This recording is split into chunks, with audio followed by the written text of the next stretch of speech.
Police officers and first responders wear badges to let their communities know they are here to protect and serve. But it comes at a price. Samantha Horwitz and John Salerno work with police departments across the country to bring valuable recovery, insight resources, and workshops.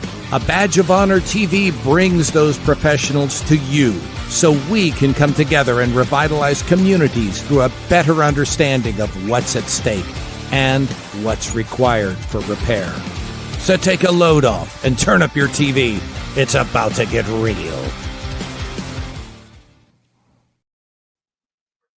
Hey, welcome to a Badge of Honor TV. We had a little snafu with the opening video.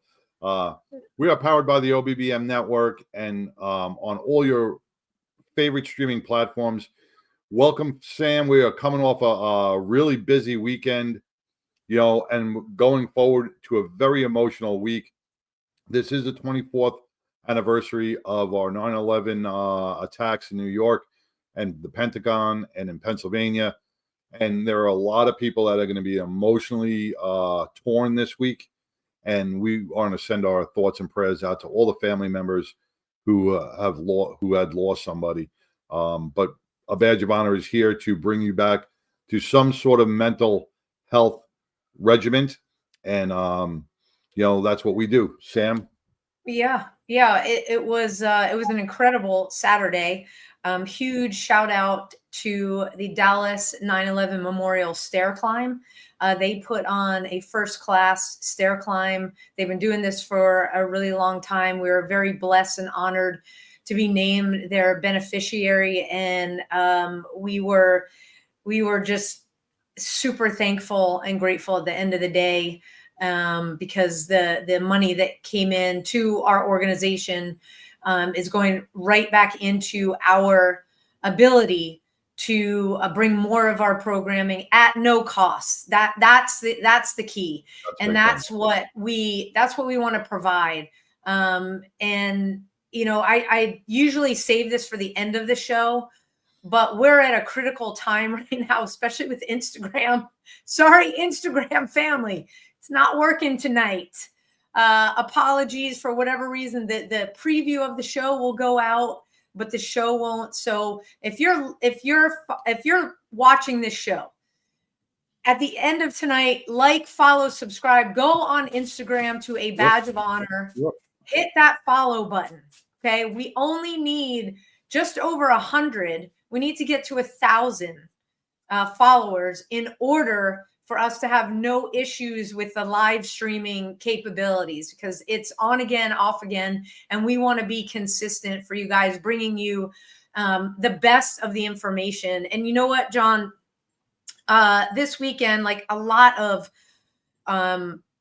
places that we're at, whether it's departments or neutral spots where we're working with a lot of different first responders, we're talking about brain health. Okay. We're talking about building your wellness and resiliency toolbox so you can deal with the stress of the job that is existing every single day, because we're going to struggle. And that is totally normal. There's nothing wrong with you and there's nothing wrong with that. It's a fact of life. But we want you to be able to do it in a healthy manner. And that means recognizing when you are struggling with whatever the issue is, and then having tools at your disposal to be able to deal with it. So tonight we have some cutting edge technology that we're bringing forward that, I mean, everybody's ears should perk up, because I'm gonna need help with his last name, because I forgot to ask before we went live. We were talking about such cool stuff, but we're bringing Dr. Nolan Beise from all the way in Canada. I'm not gonna say where to protect his privacy, but you can see his backyard is absolutely stunning. That brought me to a Zen place before we even got on camera. So Dr. Nolan, welcome to a Badge of Honor TV. It is such a pleasure to have you here to explain your technology. Thank you for having me. It's wonderful to be here. You bet. Before we dive into it, please tell everybody watching and listening on their favorite podcast app about you and your background. Well, I'm a PhD biochemist, neuroscientist, and I started off my life as a researcher, and I was looking at researching the cellular mechanisms of thought. So when we think, how do molecules move through our brain, and how do we mediate thoughts, and how do we have healthy thoughts versus unhealthy thoughts? And what happened as I was going through my research and doing a lot of brain dissections is I realized that the molecules are fascinating in terms of how they relate to brain health and brain function.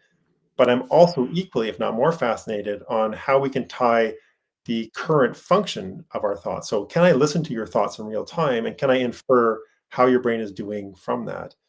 And that sort of led me down this entire path of trying to look at, is there a way, instead of having to dissect your brain, that I can ask questions about your brain, measure things about your brain that will be useful to you now versus postmortem, or if you're a rat, postmortem as well. And that led me to here, and it led me to founding this company, and it led me to doing a bunch of research, and ultimately it led me to talking to you about some of the things that we're doing to help people be better right now. So many first responders are injured and they don't even know it. The technology that you have come up with, because we all, I want to say that a lot of us will attribute stuff to age. Oh, I'm forgetful. Oh, I can't do that. Oh, I can't do that.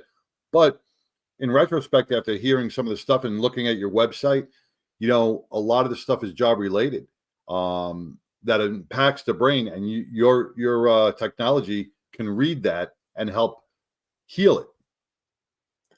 Yes. So one of the challenges that I've seen across everybody, and especially with first responders, is it is hard to tell how we are doing from month to month, from year to year, from day to day.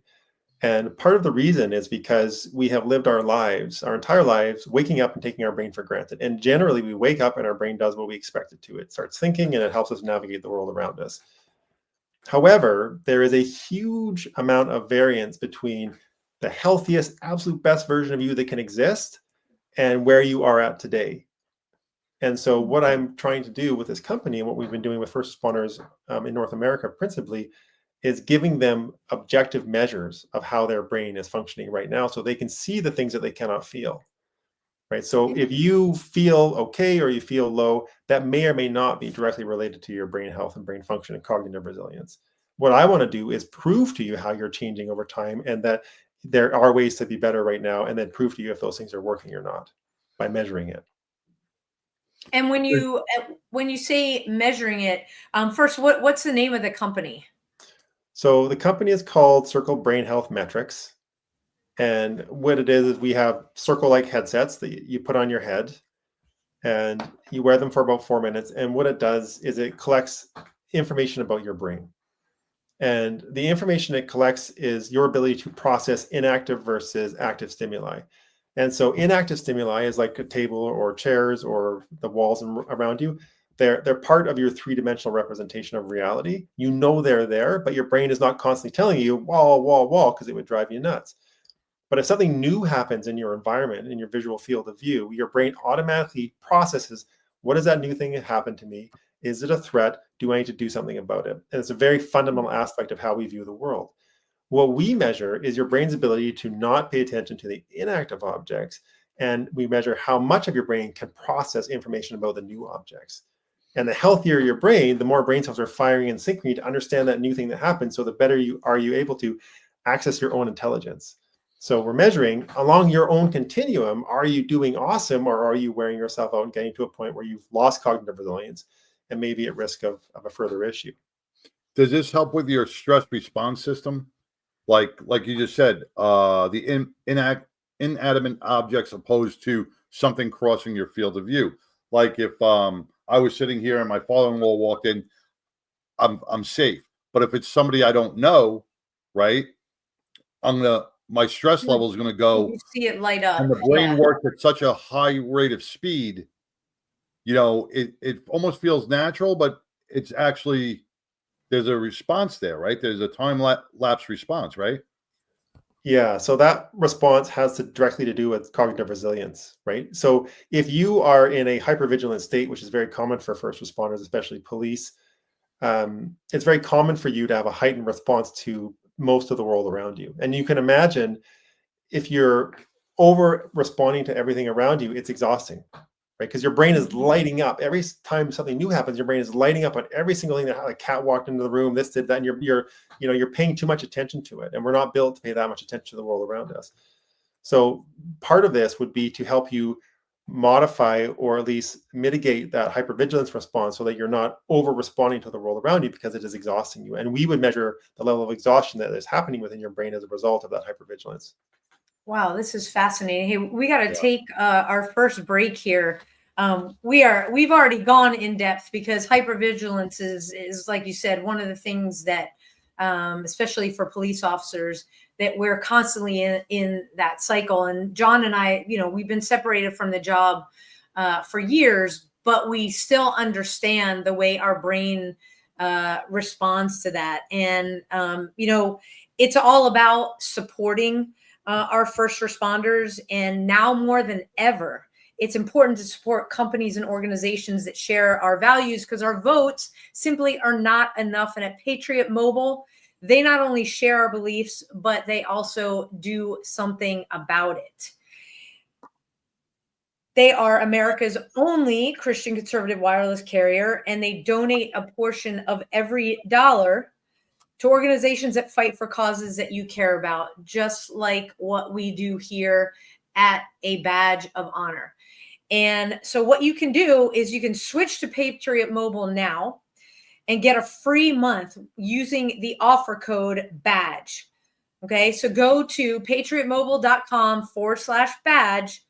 Use promo code if you want to call 972-PATRIOT.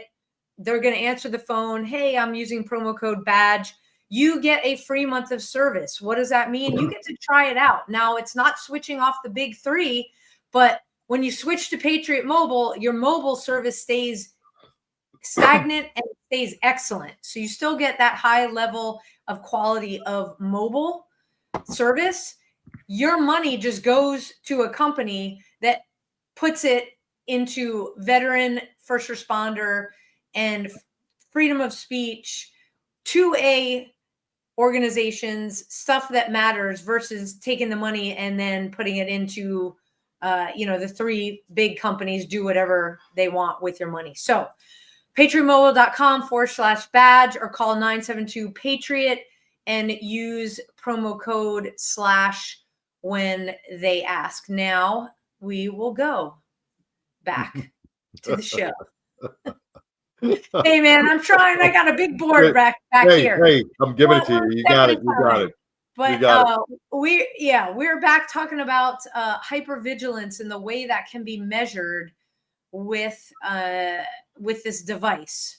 And can you show it again? So it's called Circl Brain Health Metrics, right? Yeah.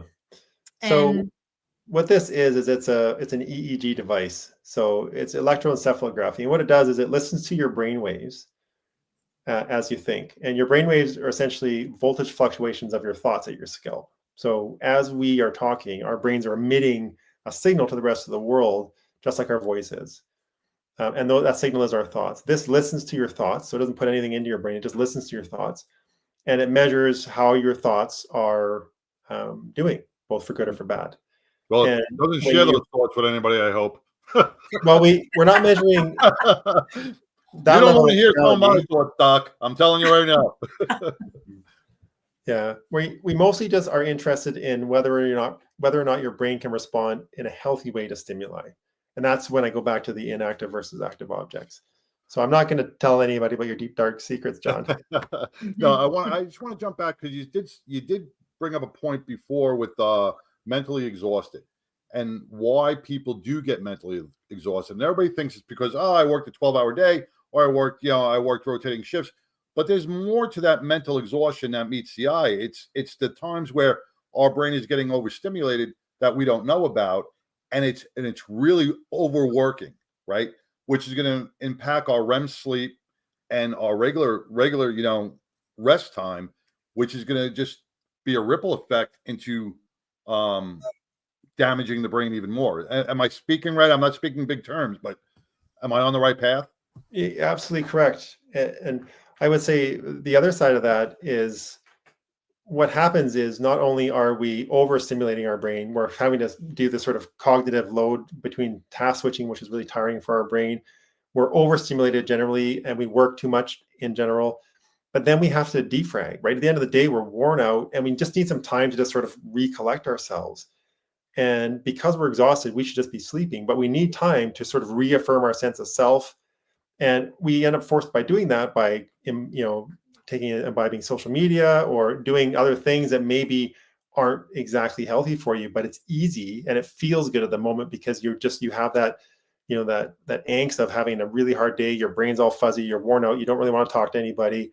And so you just need something to sort of get you through to sort of pacify you. And those pacifying things are not often good for you. Yeah. So it's not just that we're being overstimulated, overworked, and then doing it to ourselves, is we're not doing the recovery mechanisms necessary to get ourselves back. And I can tell you from years and years of running this company that I have changed many, many things about how I live. And most of it has to do with the fact that I way overwork myself way too often. And it is so easy to do, as I'm sure you've lived yourself. Yeah. So this is a huge awareness piece, because if you don't know that it's not functioning correctly, you can't fix it. So with the EEG, what is it connected to that's giving you these metrics, or are there questions that you're being asked? How does the measurement exactly work? So the measurement is simple. It's meant to be used all the way from 18-year-olds to people at the very end of their life. I measure people who are almost 100 years old. And what the measurement is you put the headset on and you play a game on an iPhone or an iPad. And what it is it's flashing circles. They flash slowly. And every once in a while, the circle changes into something else.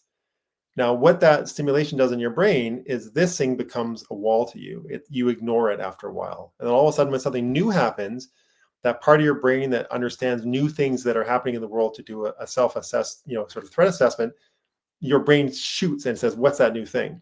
Do I have to pay attention to it? And we're measuring your brain's ability to do the thing to pay attention to that new stimulus. So on a time frame, right? Like how quick it reacts to that change in environment. Exactly right. So what we're ultimately measuring is when you see a new thing in your environment, we measure how many of your brain cells are firing in synchrony to understand that new thing. So how well can you tap into your intelligence and cognitive resilience? And then we're measuring how fast you do that. Are you lagging? Are you worn out? Have you had concussions? Have you had multiple concussion syndromes? Is there something going on with your brain? And that affects those numbers in terms of the brain cells that you can recruit and how fast you can recruit them. So we talked about the hypervigilant brain. So if we've got the headset on and these circles are flashing and then something different, it sounds like that if you're in you have a hypervigilant brain, it would pick that up really fast. Why would that be necessarily a negative, or how do you detect, hey, hypervigilance? Right. So I will not even though I have a PhD, I'm not going to diagnose whether or not you're hypervigilant, but I have measured hundreds and hundreds of people personally who are hypervigilant.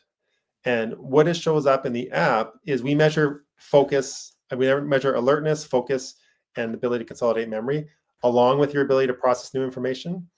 And what you see amongst a person who is significantly hypervigilant is that their overall brain score is low because they're worn out from over-processing the world around them. Their alertness is through the roof. So they are super alert. And then when you're looking at their response, their neural response to normal inactive objects versus active objects, they're almost the same. So what happens is the things that they should not be paying attention to, they can't help but pay attention to because they're hypervigilant. They're over-responding to everything. And what you want to do is you want to decouple those responses so they can realize it's a desk.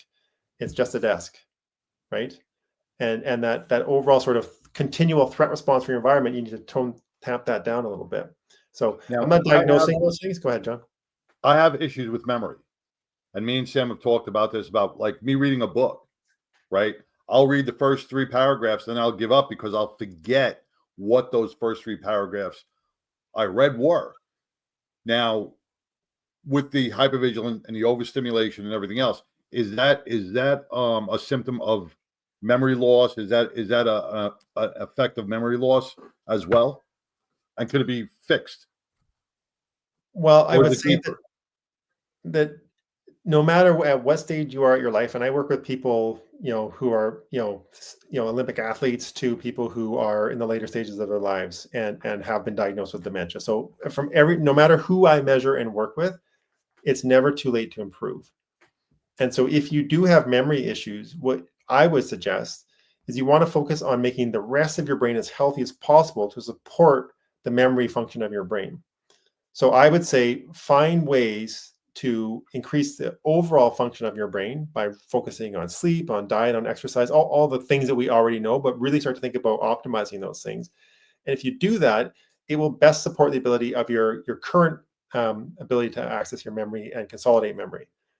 If you just focus on memory, what happens is you are not making sure, or you're not ensuring that you have the appropriate supports to understand how the rest of your brain supports that consolidating memory process. Interesting. Wow, these measurements go deep, and we got to take our next quick break. We will continue to unpackage this and maybe ask John a quiz question when we come back.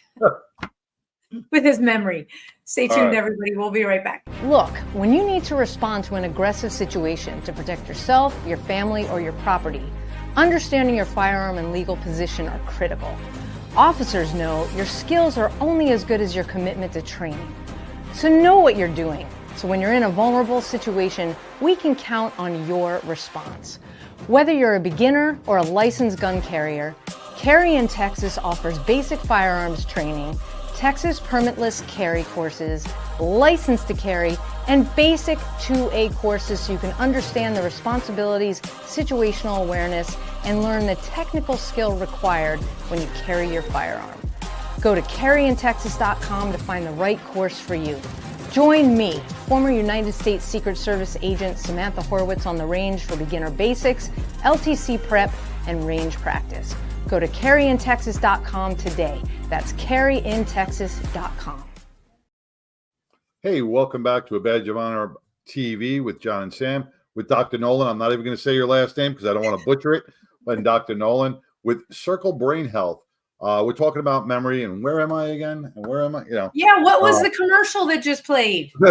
I don't remember. No, that was Feel Good Safe in Texas, or whatever it is. Yeah. Good Safe in Texas. I know you're kidding. No, really, it is. It's fascinating the way the brain works, and now I feel like I'm got Big Bang Theory on in the background, so I feel like I'm in an episode of Big Bang Theory and talking all this technical neurological terms, but it is so important, and it's stuff that the layman does not realize what's going on in their brain and how it impacts their daily life. And this technology could help improve a better way of life for all our first responders. Yeah. So, Dr. Nolan, we were talking about the way it's set up with the EEG, and then on an iPad or an iPhone. Is it an app that you download, and is it available on Android so that everybody can utilize it? And is it done at home, or is it done in a clinical space? So we sell our headsets to first responder organizations, and it is a shared resource at those locations. So they would have it in a massage room or a break room or somewhere where it's a quiet place where people could go measure their brain. And then everybody would have their own account. That's their own data, encrypted end to end. They can delete the data whenever they want. It's only their data. So if you wanted to access a Circl headset, you would have your own account. It's only on the Apple App Store right now. We are working on Android, so I'll let you know when that's out. But what happens is you take your phone, you take your iPhone, you turn the headset on, it automatically pairs with it. Then it walks you through instructions of how to measure your brain. And ultimately, it gives you a bunch of different metrics about what's going on. But the key thing that it's telling you is how resilient is your brain. Because resiliency has effects on how are you going to age, how are you going to move forward, what's your current ability to access your memory. Like you, John, if you want to improve your memory, improving your cognitive resilience would help with that. Yeah. And so the thing that we're focused on is making sure that people are as resilient as possible and understanding how resilient they are, because sometimes people may not be as resilient as they hope they would be. And being a first responder, there's so many things that can impact your brain health and resiliency. What are some of the, common things that you see with first responder brains? Well, I think one of the big things is going back to hypervigilance. People have a hard time turning off at the end of the day, and that ends up leading to people drinking too much alcohol, which again is not good for your brain, especially if you're using it as a coping mechanism. And so what ends up happening is you have an intense day, you go home, and it's hard to slow down, right? Your whole body is amped up from the things that you've had to deal with. And ultimately what happens is, while the first responders are brilliant at helping others, they're terrible at helping themselves, right? And it's hard because you go home and you're exhausted, you're worn out, you're mentally, emotionally, physically exhausted. And then you have to sort of figure out how to help yourself at the end of the day when all you want to do is just tune out the noise for a little bit. And so with first responders, they're incredibly good at being, how can I help you? But we need to find ways where it is more accepted and more obvious in terms of how people can help themselves, and how that people helping themselves can lead to further forms of support, whether they're working with clinicians or not. And what other kind of things are you seeing? Anything related to concussion, TBI, stuff like that? So first, I don't want to get too much into all of the issues that first responders see, because I feel like you guys know that much better than I do. But there are TBIs, certainly. There's MTBIs, concussions. There's disease-related sickness with your brain. There is chronic depression, major depressive disorder. There's hypervigilance. There's burnout, which we see all again and again. And then we see chronic fatigue, which is sort of the lowering of resilience writ large. And if you look at the overall population in our data set, it's shifted to worn out. So normally, if you look at any factor of human biology, it's an even distribution, from height or hair color or eye color. It's sort of, there's some at the top end, some at the bottom end, and most in the middle. With chronic fatigue, we see most people are shifted towards the fatigue state. And so most people, as a sort of general interpretation of our data set, are walking around at about 70% fatigued. So they're worn out all the time because they're just trying to get through their day and trying to do the next thing, and then trying to just manage themselves when they get home at the end of the day. Have you seen a significant difference between, say, in your test studies, like a civilian brain, a person, normal day-to-day office worker, opposed to Or a CEO? Or opposed to the rookie in the academy, the 1 year, the 3 year, the 5 year studies? What is that showing? Yeah, so it shows what you would expect. So the rookies are doing pretty good. Their brains are fine. They haven't gone through a lot at this point. The people that have been there for a long time, especially those that are doing shift work, are the most worn out by far. Typically, when people get to the higher brass of first responders, their chief, etc., most of them are better. So their brains may improve their cognitive resilience. And for those shift workers that then shift into a different role outside of first responders, but maybe first responder adjacent, where they're no longer doing shift work, their brains after about 3 or 4 years are better, or noticeably improved. After shift work? After they're out of it for a period of years. Right. See, wow. And this is where it's so important. This technology and what you bring to the table is that, and what me and Sam have always been saying, we have to monitor our first responders, not on a 5-year basis by going and getting just a regular compensation physical, but really getting in depth with them every 24 months and seeing, hey, before this gets too bad, we can nip it in the bud, because with the TBIs and with SWAT teams and different things, or even a critical incident, a rookie comes out, his brain is fine. He goes through 1 or 2 critical incidents, and then 2 years down the road, he's now battling. You guys can zone in on that and say, hey, we need to take a break. We need to step back.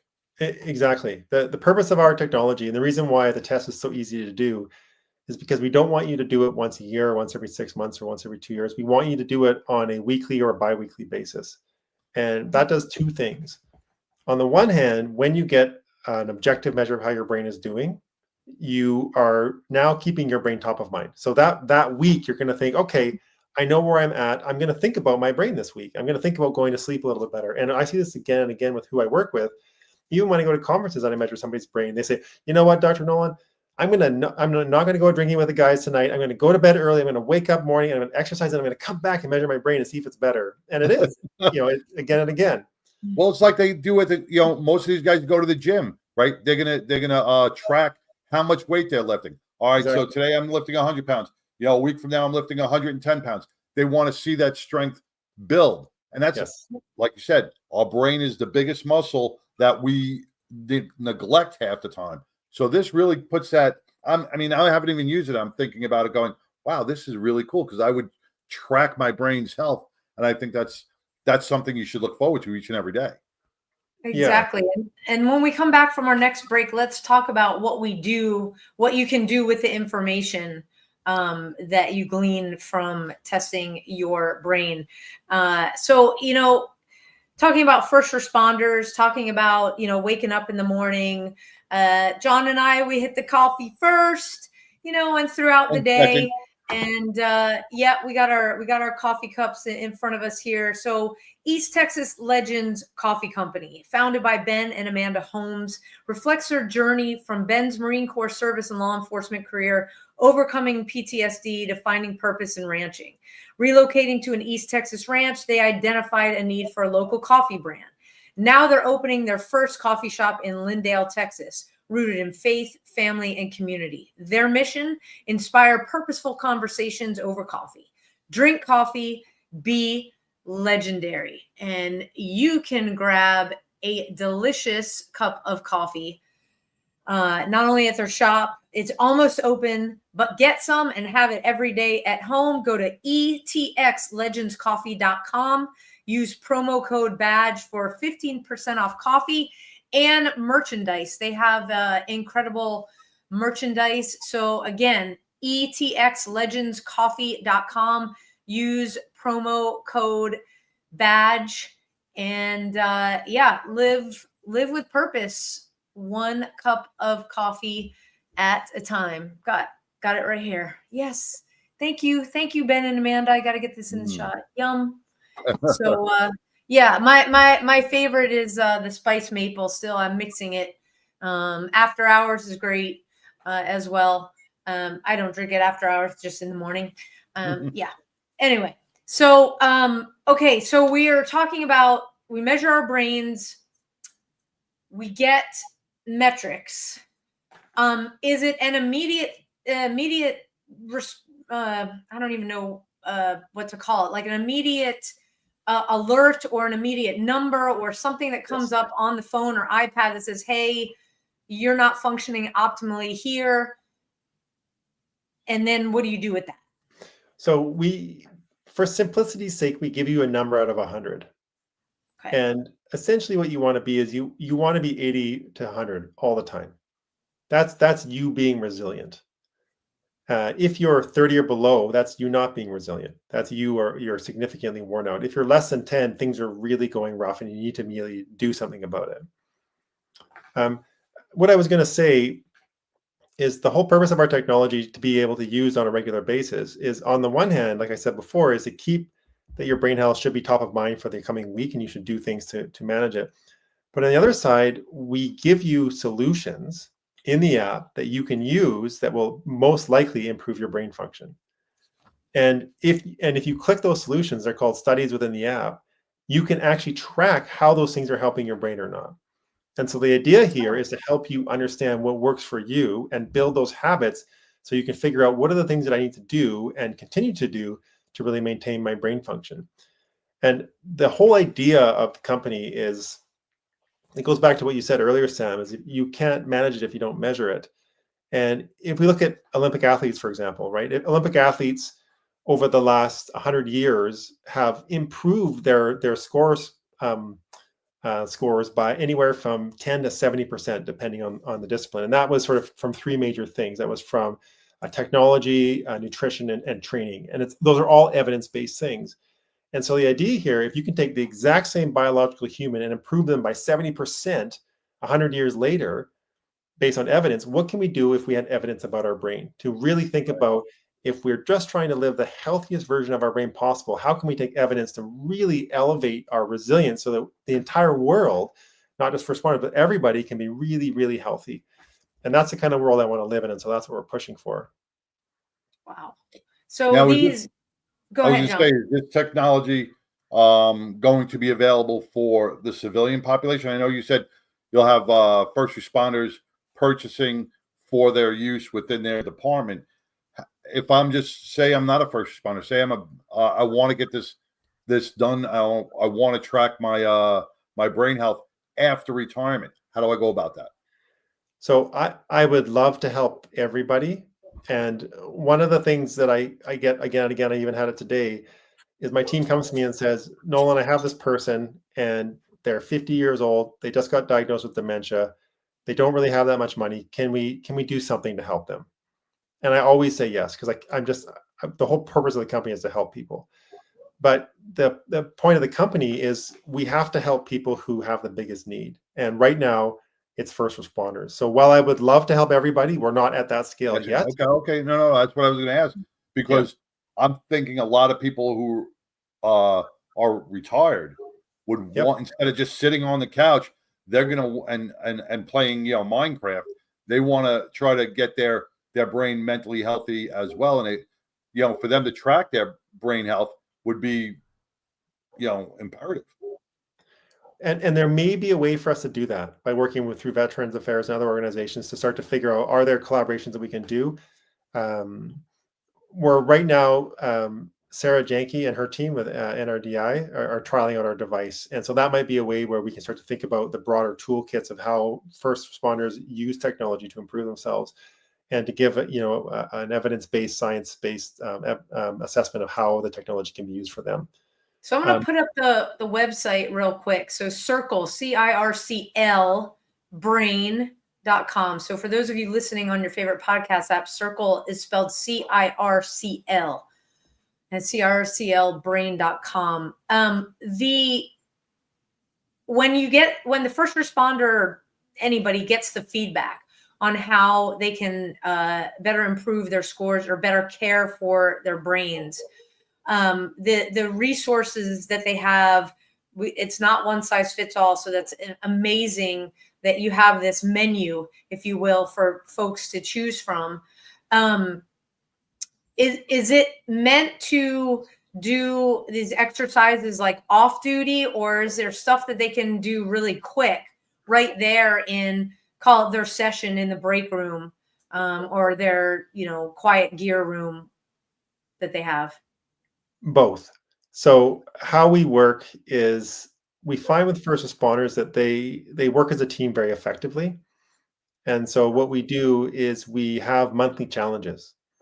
And so every month there's a different focus, and each individual may interpret that focus slightly differently, but they will have a focus on how to improve. And then they will all track their brain health, their brain function in response to that focus.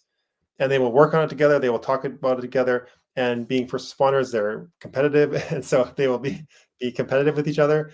And for me, that's all to the betterment of their brain, because if they're talking about it and they're thinking about it and they're doing things both at work and at home to improve their brain, it will help overall, right? A rising tide rises all ships. Everybody will get better. And so this is where we're focused.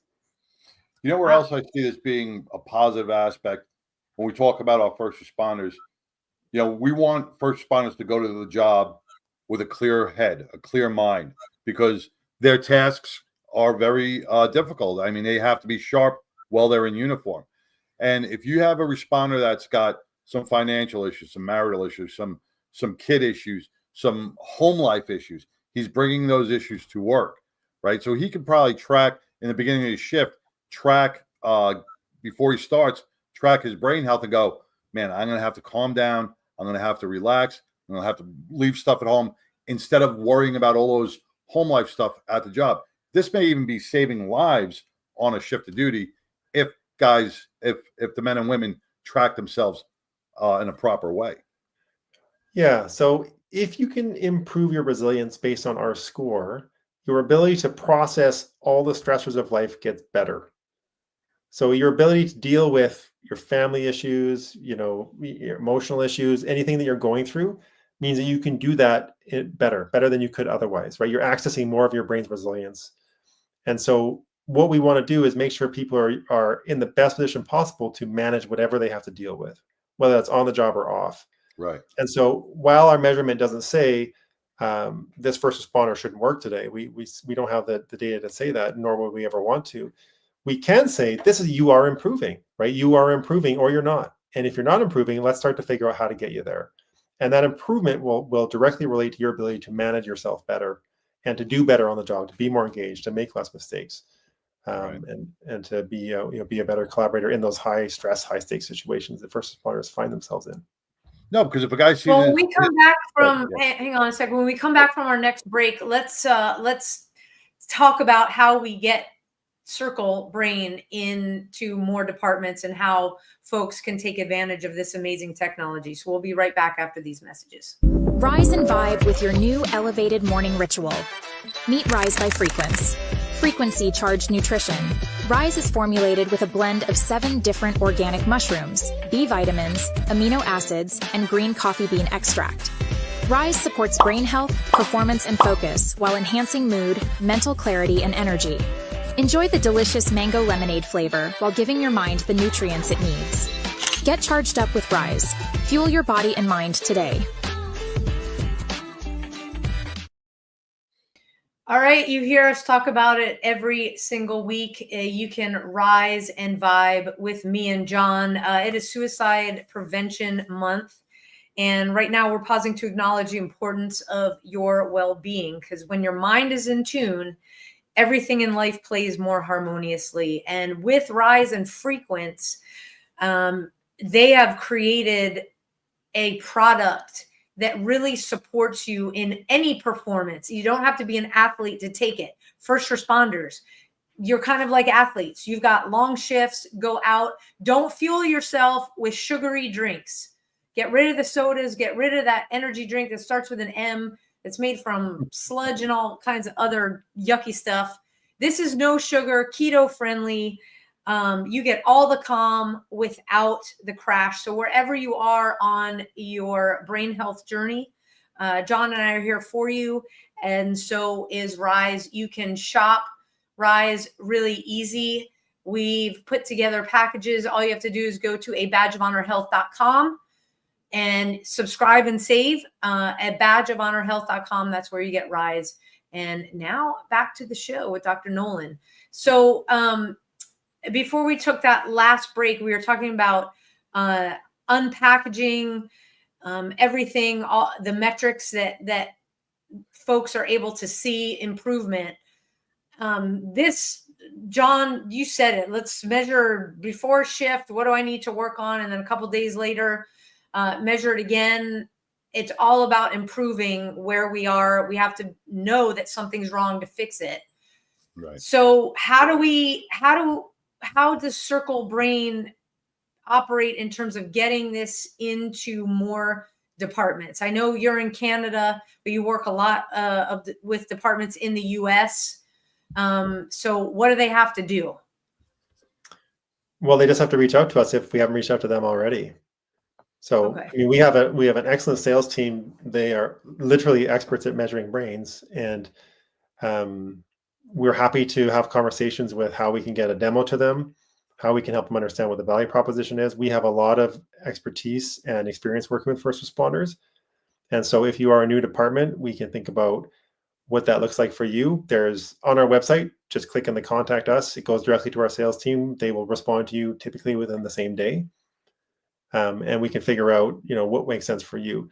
One of the things I've realized in running this company is that, even though first responders have similar challenges, they have different funding schedules, different timelines, et cetera. And so we are very flexible to work with you to make sure that, we're not, round square peg round hole. We want to find a way where not only does the headset help you and improve outcomes for your first responders, but also that fits within how you're able to spend money. And so we will literally bend over backwards to make it work for you.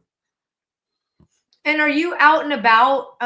Do you do conferences and stuff like that where people can, touch the technology? Yeah, I go to lots of conferences. Right now, there's sort of a whole host of them that I'm considering because it's that season again. The last big one I was at in the States was AACP, American Association of Chiefs of Police down at Anaheim. And that was wonderful. Great big conference, gave a presentation there. We had a booth and we had people lined up the entire time wanting to measure their brain. Let me ask something. What was the reaction to some of the first responders? Did they embrace this technology, or were they a little afraid of it? Interesting question. So when I very first started talking to them about it, they were scared of it because they were worried about how it was going to impact their ability to do their job. They were worried about where is the information. They were worried about, do they trust me? Am I part of their network? Since then, we have evolved our understanding of how to work with first responders. And now I know enough first responders personally that we are in that network where they realize that I'm not somebody that is doing nefarious things with their data. We just want to help. And so you have that on your website. Yeah, and I have enough personal credibility, and our team does as well, at genuinely wanting to help people. And so the issues that they had when we first started the company have all been mitigated, and it seems so far that it's been going quite well. That's wonderful to hear, because I relate this technology to either high cholesterol, high blood pressure, all these other things that we want to track our numbers. We want to make sure that we are healthy. And this really makes you focus on your brain. Believe it or not, even since the beginning of this podcast, for this last hour, I've been thinking about nothing but my brain. And this is just a conversation. So I can just imagine after doing a few sessions, this will stimulate your body to continually think about getting brain healthy. And just in the hour podcast, I've been doing nothing but thinking about my brain, how I can make it better. Yeah. And the thing that we're also doing and interested in is, on an individual level, we want to support first responders to think about their brain to be as healthy and resilient as possible.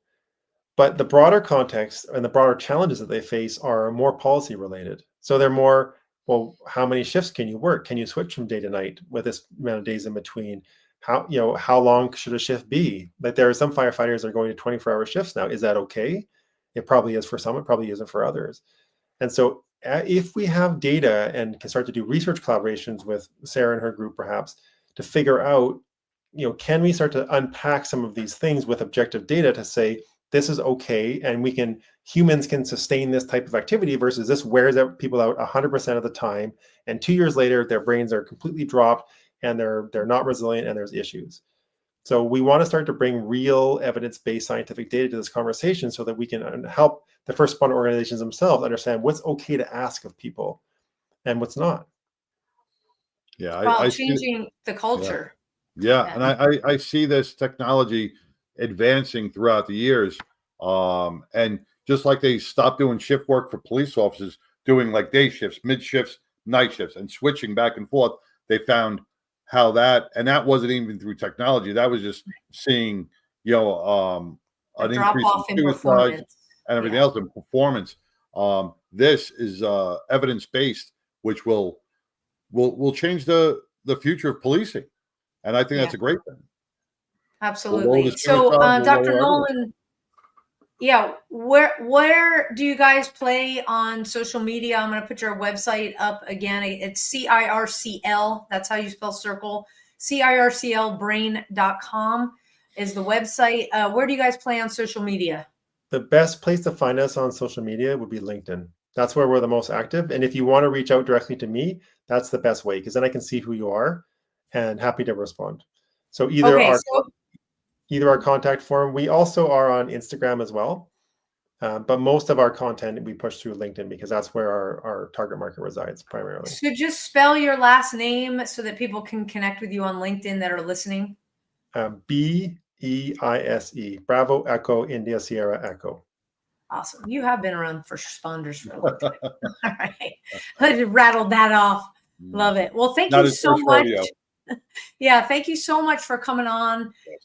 This technology truly sounds life-changing, And I'm a visual person, so to have that feedback in the palm of your hands and be able to act on it is amazing. And so, hey, if you're a supervisor, if you head up the wellness department in your department and you're listening right now, reach out to Dr. Nolan, circlebrain.com, and let him do a demo for you, or find out where they'll be at a conference and get there. This is awesome.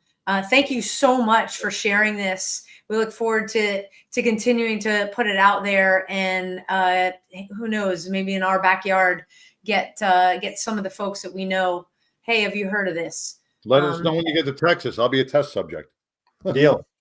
There you go. Let us know. All right. He just one upped you, John. So you're committed 100%. I'll make sure he's there. I'm willing. I want to test my brain. Right. Thank you so much. We will be in touch soon. Thank you. It was wonderful to be here. All right. Wow, very cool. And you know what I like about it? It is it's a 4-minute test and you get results. You know, most of our first responders are very they need things now. They want the results now, and this really provides them with numbers that they can rely on in a 4-minute time frame. So it doesn't take much time. You take the test, and then you can evaluate every week. I think it's great. I think it's a wonderful technology, and it's going to benefit law enforcement and first responders for years to come. I think so. You are right. Hey, there'll be more out this week. Again, the website Circl Brain, Circl, CIRCL is how you spell Circl, circlebrain.com. And give us a like, follow, subscribe. We're on whatever platform you're watching this. Sorry, Instagram again. Huge favor. As I asked in the beginning of the show, we need to get to 1,000 followers on Instagram. Please go over after the show, hit that follow so that these live streams are not interrupted. Because like I said, sometimes they go, sometimes they don't. And so if we have that magic number, that's what they're asking for, not us. We got to meet that. So go ahead and do that. It is, I'll say, North Texas Giving Day season. We have a preview up on our website. You can go and donate what you can. Again, all of the money goes to our first responder programming. Go to a badgeofhonor.org. It's a pop-up. Hit that donate button. Thank you to everybody who has already done that. The actual giving day is September 18th, which is coming up. But hey, you don't have to wait. Go give what you can now and say thank you and support our heroes out there. September 11th is this Thursday. There's a lot going on. It started this weekend throughout Texas, throughout the country, all week long. On this coming Thursday, September 11th, Carry the Load. We are nonprofit partners with Carry the Load. They make it a point to observe and serve on Patriots Day, and they do it first class. You can go to carrytheload.org, and you can volunteer to meet them at whatever national cemetery that they're going to be in, and you can clean headstones. You say the name of the soldier, the fallen soldier on the headstone, say their names. They are never forgotten. I've done the event with Carry the Load. It is very meaningful, very solemn, and you meet some incredible folks, veterans, first responders, family members, and the like, and businesses that, hey, may support your cause. So again, carrytheload.org for more information on that. But you have to register to participate. They just want you to know the rules and all that. So go visit their website now. For all of the first responders out there, you have a huge group of prayer warriors. We want you to do whatever you can. Get this technology. Practice what you need, because without awareness, you don't know how to fix it. But we want you to get home every single night. And so we are praying for you. Thank you for taking care of our communities across the country. And we know in some areas versus others is some areas have improved a lot. Some areas, don't worry, help is on the way. we got you back. Whatever you need, just reach out to us. But we are praying for you. For our veterans, thank you for fighting the good fight that allows John and I to do a show like this every single week. And for our uniformed personnel that are active, spread out across the globe, we are praying for you as well. Thank you so much for keeping our shores safe here at home. Department of War. That's all I'm going to say. John, take us home. All right. Well, as like Sam said, we are coming into 9/11, the week of 9/11, 24 years. We'll remember our fallen from ground zero, but let's please not forget the Pentagon and Shanksville, Pennsylvania. All those people on the plane, all those civilians, we also have to keep them in our thoughts and prayers as well. It's all about humanity. It's, we honor our first responders, but we still got to take care of the people that were killed in those horrific attacks on 9/11. So keep them in your prayers as well. And show up if your community is having a memorial event. Please show up for that and take part in it because we can't forget that day. So until next week, everybody, and next week we'll have a special show connected to September 11th. So until then, Peace. Take care, everybody. Be safe. A Badge of Honor podcast is produced for the OBBM Network podcast and protected under copyright law. For content permissions, please submit your request to abadgeofhonor.com on the content page. For OBBM Network programming information, please call 214-714-0495 today.